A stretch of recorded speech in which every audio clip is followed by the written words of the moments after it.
तो सभी को नमस्ते। आज की आंसर की आप सभी के सामने, यानी कि आज जो है आपका RECET का एग्ज़ाम हुआ है 15 अक्टूबर को, है ना। उसके लिए आंसर की आप सभी के सामने हैं कि सबसे पहला क्वेश्चन आपका था कि साइबर खतरा इनमें से कौन सा नहीं है। तो आप सभी को पता रखना है कि मेलवेयर भी होता है, मेलवेटाइजिंग भी होता है, सेशन हाईजैकिंग भी होता है। उपरोक्त सभी ये विकल्प जो है आपका बिल्कुल करेक्ट होगा, क्योंकि ये सारे के सारे तो होते हैं। यानी फर्स्ट का ऑप्शन डी आप सभी का करेक्ट होगा। सारे के सारे भाई देख लो, अपने अपने मिलान करके फिर ऑफलाइन आपको कमेंट देनी है कि आपके कितने क्वेश्चन सटीक बैठ रहे हैं, है ना। फिर आपसे बोला है कि सिक्योर सील का मुख्य अर्थ क्या है।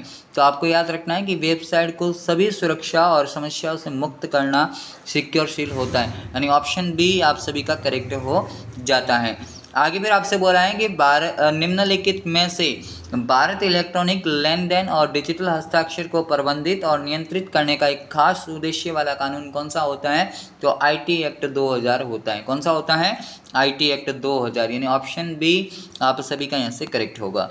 नेक्स्ट फिर क्वेश्चन है कि एक विंडोज़ ऑपरेटिंग सिस्टम में सिस्टम रीस्टोर का प्राथमिक उद्देश्य क्या होता है। तो आप सभी को पता रखना है कि इसका क्वेश्चन नंबर जो है ऑप्शन नंबर सी यहाँ से आपका बिल्कुल करेक्ट होगा, यानी समस्या त्रुटियों की स्थिति को पूर्व स्थिति में वापस लाने के लिए सिस्टम रीस्टोर पॉइंट का इस्तेमाल किया जाता है।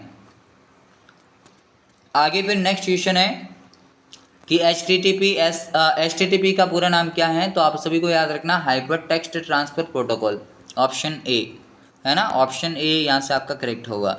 नेक्स्ट फिर कि वेब ब्राउज करने के लिए कौन से सॉफ्टवेयर का इस्तेमाल किया जाता है। तो web browser, option B correct होगा। नेक्स्ट कि एक्सेल 2010 में एक शॉर्टकट कुंजी का उपयोग एक वर्कबुक को सहेजने के लिए, तो सहेजने के लिए कंट्रोल एस आपका सही होगा, यानी ऑप्शन ए। आगे हैं कि पेन का उद्देश्य क्या होता है। तो भाई पेन का उद्देश्य जो है ऑप्शन सी कि टैक्स के उद्देश्य आय वित्तीय लेन देन का परिवर्तन करना। नेक्स्ट क्वेश्चन कि एक्सेल 2010 में किसी सेल में कॉपी किए गए या कट किए गए सेल को पेस्ट करने के लिए कौन सी शॉर्टकट कुंजी का उपयोग किया जाता है। तो पेस्ट के लिए कंट्रोल+V, ऑप्शन सी आप सभी का यहाँ से करेक्ट होगा। आगे फिर बोला है कि एक्सेल 2010 में सेल का पते का सही उदाहरण कौन सा है। तो ऑप्शन बी, यानी AB 145। नेक्स्ट क्वेश्चन कि Google drive, Microsoft one drive और ड्रॉप बॉक्स क्या हैं। तो ये सारे के सारे आपके क्लाउड स्टोरेज होते हैं। क्या होते हैं? Cloud storage. नेक्स्ट क्वेश्चन कि भारत में रुपए कार्ड कौन से संगठन के द्वारा बनाया गया है। तो भाई national payment corporation of India. आगे फिर कि कौन सी सोशल नेटवर्किंग साइट को उसके पोस्ट में अक्षर सीमा और हैशटैग का उपयोग करने के लिए किया जाता है। तो ट्विटर, ऑप्शन बी। आगे फिर राज ई साइन का प्रमुख उद्देश्य क्या है। तो इलेक्ट्रॉनिक हस्ताक्षर प्रमाणीकरण है। नेक्स्ट राजस्थान संपर्क का मुख्य उद्देश्य है, तो शिकायत को सुलझाना। नेक्स्ट क्वेश्चन कि भारत में आधार कार्ड का प्राथमिक कार्य क्या है। तो पहचान के लिए इस्तेमाल में आता है और जितनी भी सरकारी सेवाएं हैं उनका लाभ लेने के लिए। आगे फिर सही को मिलान करना है। तो देखो यहाँ से कि MS वर्ड में आपका R हो जाएगा फर्स्ट का, और सेकंड एक्सेल जो है एक्सेल में आपका सीट हो जाएगा सेकंड का P, और MS पावर पॉइंट का आपका Q हो जाएगा, यानी स्लाइड, यानी ऑप्शन ए आप सभी का यहाँ से करेक्ट होगा। आगे फिर है कि MS वर्ड में चयनित टेक्स्ट या ऑब्जेक्ट को काटने के लिए, तो कंट्रोल+X, यानी ऑप्शन ए आपका सही होगा। आगे फाइंड एंड रिप्लेस की सुविधा है ना। तो फाइंड एंड रिप्लेस के लिए तो आपके कौन सा है, डॉक्यूमेंट के विशिष्ट शब्दों और वाक्यों को सर्च एवं रिप्लेस करने के लिए, ऑप्शन बी। आगे फिर बोला है कि MS वर्ड 2010 में कौन सा दृश्य आपके दस्तावेज को प्रिंट करने से पहले और कैसा दिखेगा और मार्जिन और पेज ब्रेक दिखाने का काम करता है। तो पेज लेआउट व्यू। आगे फिर हैं कि ई मित्र के माध्यम से कौन सी सेवाओं का लाभ उठाया जा सकता है। तो सारी की सारी सेवाओं का उठाया जा सकता है, ऑप्शन डी।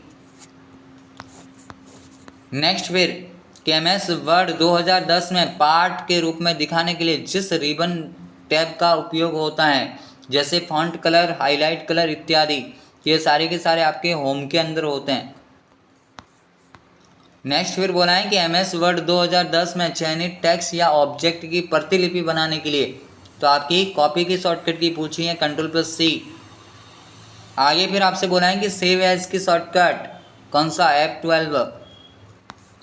नेक्स्ट कि आखिरी क्रिया को MS वर्ड में वापस लाने के लिए अनडू, Ctrl+Z। नेक्स्ट क्वेश्चन है कि एक्सेल का एक्सटेंशन आपसे पूछा है ना, तो ऑप्शन ए करेक्ट होगा। आगे फिर बोला है कि MS एक्सेल में सेल, पंक्तियों और कॉलम का स्वरूपित करने के लिए, है ना, तो इसका जो करेक्ट आंसर आपका कौन सा होगा, तो ऑप्शन यहाँ से बोला है क्या कि फॉर्मेटिंग करने के लिए, तो आपका होम यहाँ से करेक्ट होगा। नेक्स्ट फिर बोला है कि एक नंबर सीरीज को जोड़ने के लिए कौन सा होता है, तो भाई सम होता है। आगे एक्सेल 2010 में एक वर्कशीट को स्क्रॉल करते समय दृश्य में रखने के लिए पंक्तियों और कॉलम को फ्रीज करने के लिए कौन सा फीचर उपयोग आता है, तो फ्रीज पेंस। आगे बोला है कि एक्सेल 2010 में एक सीरीज की वैल्यू को ऑटो भरने के लिए कौन सी कीबोर्ड कुंजी का उपयोग किया जाता है, Ctrl+R। नेक्स्ट कि MS पावरपॉइंट 2010 का डिफ़ॉल्ट एक्सटेंशन, तो भाई आपका .pptx हो जाएगा यहाँ से। आगे फिर बोला है कि पावरपॉइंट 2010 में किस रिबन में टेक्स्ट, छवि या वीडियो स्लाइड डालने के लिए इंसर्ट। आगे फिर बोला है कि स्लाइड सॉर्टर व्यू, तो स्लाइड सॉर्टर व्यू का मतलब होता है कि प्रेजेंटेशन में स्लाइड को एक आपके व्यवस्थित करने के लिए इसका उपयोग होता है। आगे फिर आपसे बोला है कि पावरपॉइंट 2010 में टेक्स्ट या ऑब्जेक्ट को कस्टम एनिमेशन से जोड़ने की सुविधा देता है, तो एनिमेशन पेन। और आज का अंतिम क्वेश्चन की स्लाइड मास्टर का मुख्य उद्देश्य क्या है, तो सभी स्लाइडों में एक समरूप डिजाइन और लेआउट लागू करने के लिए, यानी ऑप्शन बी आप सभी का करेक्ट होगा। तो ये थे स्टूडेंट आज के हमारी आंसर की। आई होप आप सभी को वीडियो काफ़ी पसंद आया होगा। अगर वीडियो पसंद आए तो चैनल को सब्सक्राइब जरूर करें, इस वीडियो को ज़रा लाइक और शेयर करें। और अंत में आप सभी के कितने क्वेश्चन सटीक बैठे हैं उन सभी की आप लोग जो हैं कमेंट जरूर दें। फिलहाल के लिए इतना ही, मिलेंगे एक अगले वीडियो के साथ, तब तक के लिए सभी को जय भारत, जय हिंद।